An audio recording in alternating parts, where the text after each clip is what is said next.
ever gone for a late night walk just to clear your head, you probably know the feeling I'm about to describe. That quiet stillness where everything feels slowed down, where the air is cooler, the streets are empty, and it almost feels like the world belongs to you for a little while. That's exactly what I thought I was getting into that night. I wasn't looking for anything strange. I wasn't in a bad neighborhood. I wasn't doing anything risky. I just couldn't sleep. And for some reason, stepping outside at 1:30 in the morning felt easier than lying there with my thoughts. I live in a suburban neighborhood outside of Columbus, quiet area, mostly families, well-lit streets, the kind of place where people leave their porch lights on more out of habit than fear. That night, it was early October, cold enough that you could see your breath, but not freezing. I threw on a hoodie, left my phone in my pocket, and started walking my usual loop around the block. At first, everything felt normal. The hum of distant highway traffic, a dog barking somewhere a few streets over, the faint flicker of a TV through someone's living room window. I'd done this walk dozens of times before. I wasn't worried about crime or anything like that. If anything, it felt peaceful. About 10 minutes in, I noticed something that didn't exactly scare me, but it stuck out. A car was idling at the corner, up ahead. It was a dark sedan, maybe black or navy, parked right under a streetlight. The engine was running, headlights off. I remember thinking it was weird, but not alarming. Maybe someone waiting to pick somebody up. Maybe an Uber. As I got closer, I slowed down just slightly, trying not to look like I was paying attention. The windows were tinted enough that I couldn't see clearly inside.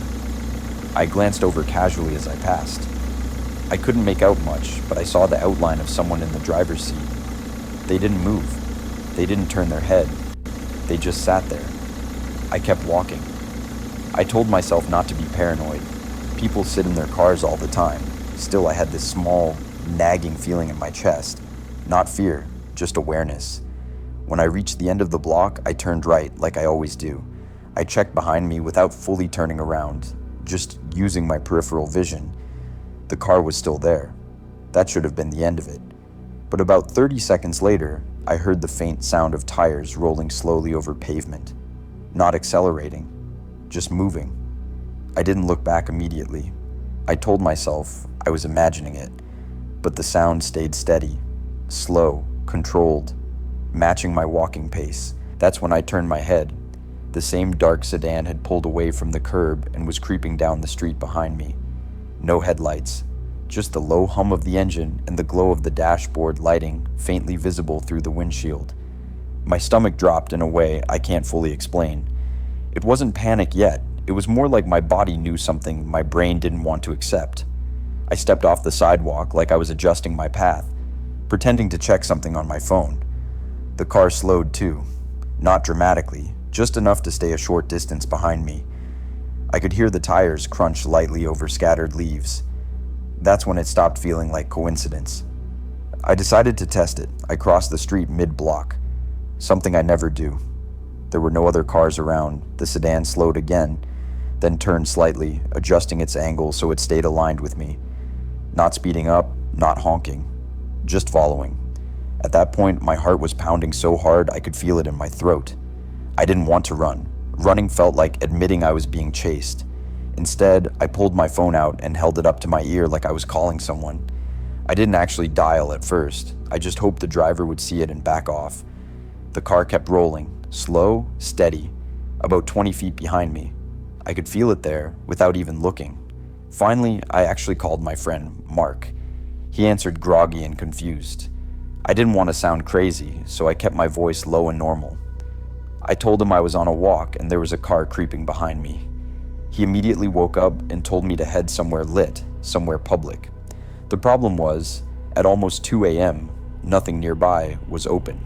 No stores, no gas stations, just houses with dark windows and closed blinds. I turned down a side street that loops back toward my house but takes longer. I figured if the car followed me through that, it wouldn't be random. As soon as I turned, the sedan paused for maybe 2 seconds at the corner. Then it turned too. Same slow pace. That's when the fear really set in. My mouth went dry. My hands were shaking so badly I almost dropped my phone. I told Mark it was still behind me. He said he was getting in his car and driving toward my neighborhood. I started walking faster. The sedan matched me. I could hear the faint click of the turn signal when I made another turn. It followed again. That's when something changed. The driver's side window rolled down about halfway. I heard it before I saw it, that mechanical whirring sound in the quiet night. I didn't look back fully, but from the corner of my eye, I saw an arm resting on the window frame. Pale skin. No visible tattoos. Just a hand hanging loosely outside the car. They still hadn't said a word. No, hey. No attempt to talk, which somehow felt worse. If they had yelled something, I could have processed it, but the silence felt intentional, controlled, like they were enjoying the slow build of it. I made a split decision and cut across someone's lawn toward their front porch. I didn't care if I set off lights or cameras. As soon as I stepped onto the grass, the car finally stopped moving. The engine kept running. I walked up the driveway like I lived there and stood near the front door. The porch light flicked on automatically from the motion sensor. I turned and looked directly at the car for the first time. The interior was too dark to see the driver clearly, but I could see the outline of their head turned toward me, just watching. After maybe 10 seconds that felt like a full minute, the window rolled back up. The car idled there a moment longer. Then slowly, it reversed a few feet, straightened out, and drove away down the street without ever turning on its headlights. I stayed on that porch until I couldn't hear the engine anymore. My legs felt weak, like I'd just run a marathon, even though I hadn't sprinted once. Mark pulled up about 5 minutes later. We drove around the neighborhood looking for the sedan, but it was gone. No sign of it anywhere. I didn't sleep at all that night. The next day, I checked a neighborhood Facebook group just out of curiosity. I didn't post anything at first, but buried in the post from earlier that week was something that made my chest tighten again. A woman 3 streets over had reported a dark sedan following her while she walked her dog late at night. Same description. Headlights off. Moving slowly, no interaction, just following. A few comments under her post mentioned similar experiences over the past month. Always late, always quiet. No confrontations, just presence, watching. I reported what happened to the police, but without a plate number or clear description of the driver, there wasn't much they could do. They said they'd increase patrols at night. Maybe they did. Maybe that's why it stopped. I haven't seen the car again, but I also haven't gone on a late night walk since. What bothers me most isn't that someone followed me. It's that they never tried to do anything beyond that. They didn't call out. They didn't approach. They just kept a steady distance, like they were testing how far they could push before I broke. And if I hadn't cut across that lawn, if I had kept pretending it was nothing, I don't know how long they would have followed me, or where it would have ended. Now, whenever I'm out at night, even just taking the trash to the curb, I find myself listening for the sound of tires moving slowly behind me. Because sometimes the scariest part isn't an attack. It's realizing someone chose you, and you don't know why. I don't go walking at night anymore, which is strange considering I used to do it almost every day. Back then, it felt like therapy. I worked second shift at a warehouse outside of Indianapolis, usually clocking out around 11:30 p.m. And by the time I got home, I was wired. Instead of sitting in my apartment staring at the ceiling, I'd throw on a sweatshirt and walk the neighborhood trails behind my complex. It was quiet, safe, and honestly peaceful. At least that's what I thought. The complex backed up to a long paved trail that cut through a patch of woods and wrapped around a small retention pond. There were dim lampposts spaced every couple hundred feet, but large sections in between were darker than you'd expect for a suburban area. I'd walked it so many times that I knew every crack in the pavement and every bend in the path. That's why I noticed when something felt off. It was a Thursday night in late March. Cold, but not unbearable. The kind of cold where the air feels sharp in your lungs. I remember debating whether to go out at all because I was exhausted, but my head felt crowded with stress from work. So I went anyway. I started my usual loop around midnight. The first half was normal. No one else out, no bikes, no dog walkers, just the distant hum of traffic from the interstate about a mile away. About 10 minutes in, as I approached the pond, I saw someone standing near one of the benches across the water. At first I assumed it was another resident. The figure was tall, wearing what looked like a dark jacket and jeans. They were facing the water, completely still. I didn't think much of it. It wasn't illegal to be there, just unusual that they weren't moving at all. As I continued along the curve of the path, I kept glancing over.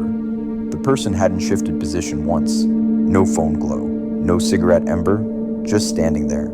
I tried to tell myself they were probably just thinking, but something about the posture felt stiff, almost posed. When I reached the far end of the pond, the path curved back toward the wooded stretch. That's when I made the mistake of looking back one more time. The bench was empty, completely empty. I slowed down, confused. There wasn't enough time for them to walk around the pond without me seeing them. The path was open and exposed on all sides. The only other option was the woods behind the bench, which were thick and unlit. I stopped walking for a second, listening. No footsteps. I felt that first wave of unease then, like my body quietly shifting into alert mode. I told myself I was overthinking it and kept moving. The wooded part of the trail always felt longer at night. The lampposts were farther apart there, and tree branches hung low over the path. My footsteps echoed slightly off the pavement. That's when I heard another set of footsteps, faint, behind me. I stopped immediately. The sound stopped too. I waited, staring ahead into the dim circle of light from the next lamppost. Silence. I turned around slowly. The trail behind me was empty, completely empty. The pond was barely visible through the trees now. I laughed under my breath, trying to shake the paranoia. Then I started walking again. Within 5 seconds, the footsteps returned, matching mine. Not sprinting, not dragging, just a steady rhythm a few beats behind me. I stopped again, silence. This time I didn't turn around right away. I just stood there, listening to my own breathing. Then I pivoted quickly. Still nothing. No movement, no shadows shifting between trees. I pulled out my phone and turned on the flashlight. The beam cut through the darkness, but only reached so far into the woods. I felt exposed standing there like that, like if someone was watching. I had just announced exactly where I was. I shut the light off and kept walking, faster now. The footsteps resumed almost instantly. That's when the realization hit me. Whoever it was, they were stopping when I stopped, which meant they could see me clearly enough to react. I didn't want to run, but my pace kept increasing. The next lamppost was about 50 yards ahead. I focused on that pool of light like it was a finish line. The footsteps behind me grew slightly louder, still controlled, still measured. I finally spun around and shouted, "Hey!" My voice sounded smaller than I expected. The trail behind me was empty again, but this time I saw something I hadn't noticed before. About 20 feet off the path, between two trees, there was a darker shape against the dark background. Too solid to be a shadow. It didn't move. I couldn't make out details, just the outline of a person standing partially behind a tree trunk, watching. My stomach dropped so hard it felt like I'd missed a step on the stairs. "I can see you," I called out, even though I barely could. No response, no movement. I took a step backward toward the lamppost light. The shape shifted slightly, just enough for me to confirm it wasn't a trick of my eyes. It was someone, standing there, half hidden. I didn't wait for anything else. I turned and walked quickly toward the exit of the trail, which connected to a small parking lot near the leasing office. The footsteps came back, louder now, no longer trying to perfectly match mine. They were gaining. I could hear leaves crunching off the pavement as whoever it was moved through the trees, parallel to the path instead of staying directly behind me. They were cutting me off. That's when I broke into a run. I didn't care how it looked or sounded. My shoes slapped hard against the pavement. I could hear them moving faster too, branches snapping somewhere to my right. I didn't look. I was afraid that if I saw them clearly, I'd freeze. The parking lot lights came into view ahead, bright, harsh, almost blinding compared to the darkness behind me. I sprinted the last stretch and didn't stop until I was standing directly under one of the lights. I turned around, chest heaving. The trail entrance was empty. No one came out, no footsteps, no figure emerging from the woods. It was like the darkness itself had swallowed them. I stood there for a full minute, scanning the tree line. Nothing moved. Eventually, I walked the rest of the way home, constantly checking over my shoulder. I locked my apartment door and didn't leave again that night. The next morning, I convinced myself I'd overreacted. Maybe it was another jogger messing with me. Maybe someone cutting through the woods. But 2 days later, a notice was posted near the mailboxes. It said management had received reports of someone lurking near the pond and wooded trail late at night. Residents were advised not to walk alone after dark. No details, no description, just that word, lurking. I never went back on that trail after midnight. A few weeks later, I ran into one of my neighbors who mentioned she'd heard someone knocking lightly on her sliding glass door around 1 a.m. Her apartment backed up to the same wooded area. When she turned the outside light on, no one was there. Maybe it was unrelated, maybe not. What sticks with me isn't just that someone was out there, it's the way they moved. Quiet, patient, staying just out of sight, adjusting to me, like it was a game of distance and timing. I think about how long that person might have been standing by the pond before I ever noticed, and whether they were waiting for someone specifically, or just anyone who decided a late night walk sounded like a good idea. I used to think nothing bad ever really happened in quiet neighborhoods after midnight, not the kind of place I lived in anyway. I rented a small house in a suburb outside of Raleigh, the kind of street where people left Halloween decorations up too long and waved from their driveways. If you'd asked me a year ago whether I felt safe walking around at night, I would have said yes without hesitation. That's what makes this harder to explain, because there weren't any obvious red flags, no abandoned buildings, no crime alerts, just a normal Tuesday night when I couldn't sleep. It was a little after 2 a.m. when I gave up on trying. I'd been scrolling on my phone for an hour, restless and irritated. I had an early shift the next morning, but my head wouldn't shut off. So I did what I'd done a dozen times before. Threw on sneakers, grabbed my hoodie, and stepped outside for a short walk around the block. The air was humid, that heavy late summer kind that clings to your skin. The streetlights buzzed faintly, casting that orange glow over the pavement. Most of the houses were dark except for a few porch lights. I remember thinking how still everything felt. No wind, no cars passing, just the distant hum of someone's AC unit. I started down my usual route, hands in my pockets, trying to clear my thoughts. About halfway down the first street, I noticed a garage door open at the end of the cul-de-sac. The inside light was on, bright against the darkness. A man was standing just inside the garage. At first, I assumed he was working late or taking out trash, but as I got closer, I realized he wasn't doing anything. He was just standing there, facing outward, toward the street, toward me.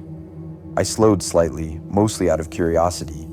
He looked middle-aged, maybe mid-40s, wearing a plain gray t-shirt and dark pants. His arms hung loosely at his sides, no phone in his hands, no tools, just standing in the middle of his garage at 2 a.m., staring out into the neighborhood. I gave a small nod as I passed, the kind you give strangers to acknowledge them. He didn't nod back, didn't wave, didn't move at all. His eyes tracked me as I walked by. I felt that first twinge of discomfort then. Not fear, exactly, just that sense of being observed too closely. I turned the corner at the cul-de-sac and continued down the next street, telling myself he probably just couldn't sleep either. Maybe he liked the night air. Maybe he was waiting for someone. But as I reached the next intersection, I heard something behind me, a metallic sound, like a garage door rolling down, then the faint click of a latch. I didn't look back right away. I kept walking, trying not to assume anything. About 30 seconds later, I heard footsteps. Slow, even. Coming from the direction I'd just left, I glanced over my shoulder.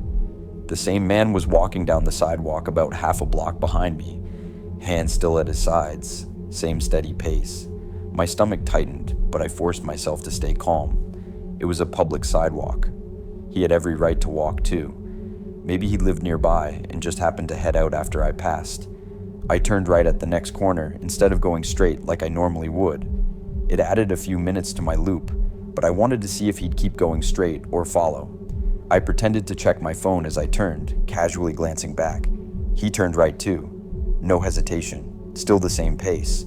Not speeding up, not slowing down, just maintaining distance. That's when the air started to feel heavier. My thoughts got louder in my head. Maybe it's coincidence, maybe he just lives that way. But the timing didn't sit right. He hadn't been walking before I passed his house. He'd only started after I did. I crossed the street mid-block, acting like I was avoiding a crack in the pavement. He crossed too, not immediately, but within a few seconds. My heart was beating harder now. I told myself not to panic. If I ran, it would escalate things. Instead, I pulled my phone out and actually called someone, my sister. She didn't answer. It went to voicemail. I didn't leave a message. I just needed the phone to my ears so it looked like I was connected to someone. I kept walking, talking quietly as if someone was on the other end. The man remained behind me, always the same distance, about 40 feet, close enough that I could hear his shoes against the pavement when everything else was silent. I decided to head toward the small community park at the center of the neighborhood. It had brighter lights and a security camera near the playground. As I approached the park entrance, I finally turned around fully and looked at him. "Can I help you?" I asked, trying to keep my voice steady. He stopped walking. For the first time, his expression changed. Not angry, not surprised, just blank. "Just getting some air," he said. His voice was calm, almost flat. "Same as you." I nodded slowly, forcing a tight smile. "Okay." I turned back around and walked into the park. I didn't sit. I didn't slow down. I just made a wide circle under the lights, pretending to scroll on my phone. He didn't enter the park right away. He stood near the entrance, watching. Then after about 10 seconds, he stepped in and started walking along the outer edge of the path. Not toward me directly, just circling, mirroring my movement from a distance. That's when I felt real fear. It wasn't what he was doing. It was how deliberate it felt. Controlled. Like he was studying how I reacted. I headed toward the far exit of the park, which led back toward my street. I didn't want him knowing exactly which house was mine, but I also didn't want to wander aimlessly. As I exited, I glanced back. He was still inside the park, but he'd stopped walking, standing under one of the lights, facing my direction, watching me leave. I walked quickly for about 2 blocks before cutting through a neighbor's yard and slipping behind a row of hedges. It was impulsive, but I wanted to see if he'd continue past or try to follow. I crouched there, barely breathing. Within a minute, I saw him pass by on the sidewalk, but he wasn't walking casually anymore. He'd picked up his pace, and he was looking around, not straight ahead, scanning, like he'd lost sight of something he intended to keep in view. He slowed when he reached the end of the block, turning in a slow circle, searching. My chest felt tight, almost painful.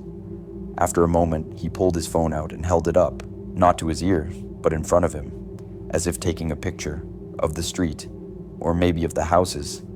Then he lowered it and walked back the way he'd come. I waited another full minute before moving. I didn't go straight home. I circled around the block twice, making sure he wasn't nearby. When I finally slipped into my house and locked the door, my hands were shaking. I checked through the blinds for a long time before going to bed. The next afternoon, I walked past his house in daylight, trying to confirm it was the same place. The garage was closed, no cars in the driveway. But what stood out was the small security sign planted near the walkway. It wasn't for a typical alarm company. It was one of those custom signs people order online. It simply said, "You are being recorded." No brand name, no logo, just that sentence. I never saw him outside again. A few weeks later, a neighbor mentioned someone had reported a man knocking on doors late at night, claiming he'd lost his dog. No one could confirm it was the same person. Maybe it wasn't. Maybe I just crossed paths with someone else who couldn't sleep. But sometimes when I wake up in the middle of the night, I think about how he stood in that garage, already awake, already watching the street before I even stepped outside. And I can't shake the feeling that my walk didn't just happen to overlap with his. It might have been the reason he came out at all.